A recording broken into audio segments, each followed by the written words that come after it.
31. Concerning Body, Soul and Spirit. Friday morning, November 17th. 4 Avenue de Camoin, Paris. There are in the world of humanity 3 degrees, those of the body, the soul, and the spirit. The body is the physical or animal degree of man. From the bodily point of view, man is a sharer of the animal kingdom. The bodies alike of men and animals are composed of elements held together by the law of attraction. Like the animal, man possesses the faculties of the senses, is subject to heat, cold, hunger, thirst, etc. Unlike the animal, man has a rational soul, the human intelligence. This intelligence of man is the intermediary between his body and his spirit. When man allows the spirit, through his soul, to enlighten his understanding, then does he contain all creation.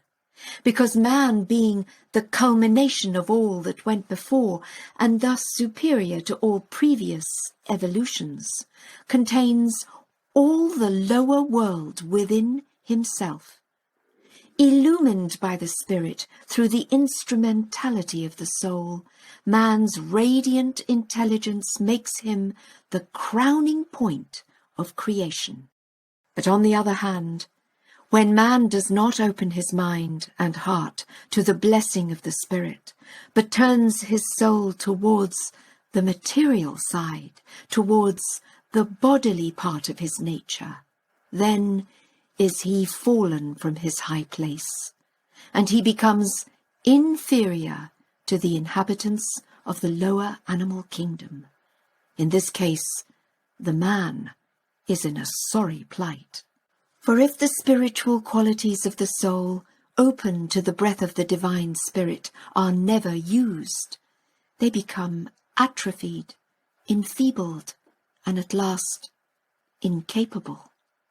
Whilst the soul's material qualities alone being exercised, they become terribly powerful, and the unhappy, misguided man becomes more savage, more unjust, more vile, more cruel, more malevolent than the lower animals themselves. All his aspirations and desires being strengthened by the lower side of the soul's nature, he becomes more and more brutal, until his whole being is in no way superior to that of the beasts that perish. Men such as this plan to work evil, to hurt, and to destroy.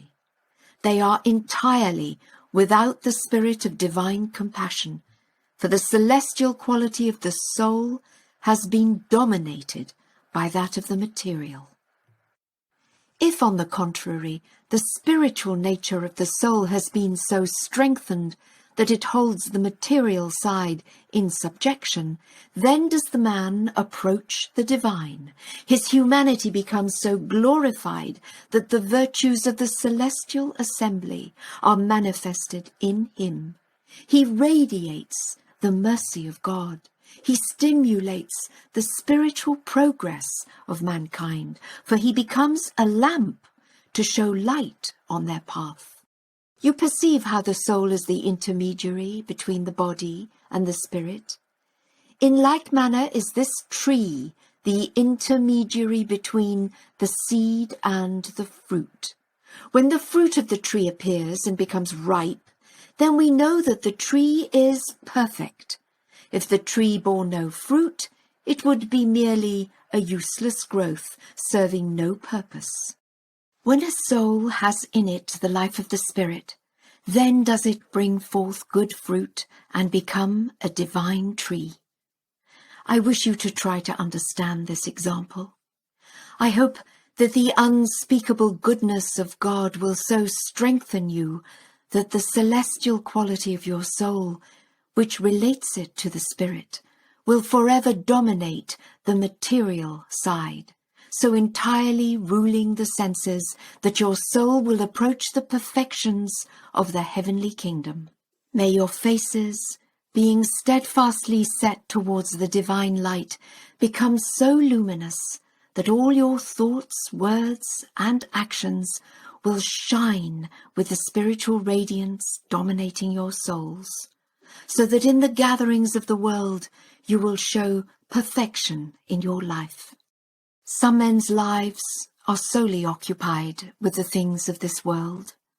Their minds are so circumscribed by exterior manners and traditional interests that they are blind to any other realm of existence, to the spiritual significance of all things. They think and dream of earthly fame, of material progress. Sensuous delights and comfortable surroundings bound their horizon. Their highest ambitions center in successes of worldly conditions and circumstances. They curb not their lower propensities. They eat, drink, and sleep. Like the animal, they have no thought beyond their own physical well-being. It is true that these necessities must be dispatched. Life is a load which must be carried on while we are on earth. But the cares of the lower things of life should not be allowed to monopolize all the thoughts and aspirations of a human being.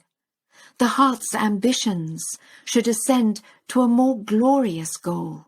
Mental activity should rise to higher levels.